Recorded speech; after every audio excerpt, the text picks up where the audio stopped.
మరి వందల సంవత్సరాల వేల సంవత్సరాలు తెలియదు కానీ ఆ కాలంలో మంగళసూత్రాలంటే ఈ విధంగా ఉండేవి, ఈ విధంగా ఉంటాయి. మరి ఇటువంటి మంగళసూత్రాలు ఎక్కడా కూడా దాదాపుగా కన్నీ విని ఎరుగమ్మనం. అటువంటి అవకాశం అమ్మవారు మనందరికీ కూడా దర్శన రూపంలో అందరికీ అనుగ్రహిస్తున్నారు. ఇవన్నీ కూడా అమ్మవారికి కొద్దిసేపట్లోనే అలంకారం చేయడం జరుగుతుంది. చూడండి, మనం ఎన్నో రకాల మంగళసూత్రాలు చూస్తాం. ఇటువంటి మంగళసూత్రాలు ఎక్కడా కూడా చరిత్రలో కనపడం ఉండవని నేను అనుకుంటున్నాను. ఎందుకంటే నేను ఒక్కడే కాదు, ఇక్కడ అమ్మవారి ఇక్కడ ప్రధానం అవుతుంది.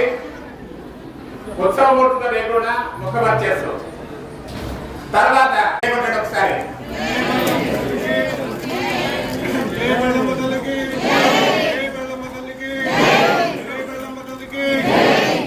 మరి అమ్మవారి మూల విరాట్లో కూడా ఈ పుర్రెలను యజ్ఞోపవేతనాలు వేసుకుని ఉన్నారు. దండగా కాకుండా జంజనాలు వేసుకున్నారు. అవి కపాలపాడ అవి మొత్తం మొదలు పెట్టేసేయండి. తర్వాత కంఠాభరణ మొక్కలు తీయలు పెట్టి అవి కూడా పైకి సంబంధించి పెట్టేసేయండి. తర్వాత భుజకీర్తులు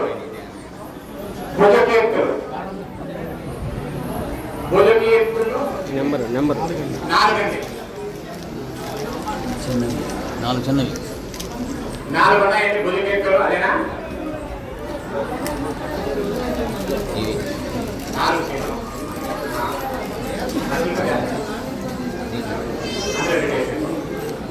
మరి ఆ భుజకీర్తులు 4 ఉన్నాయండి.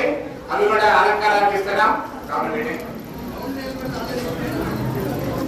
తర్వాత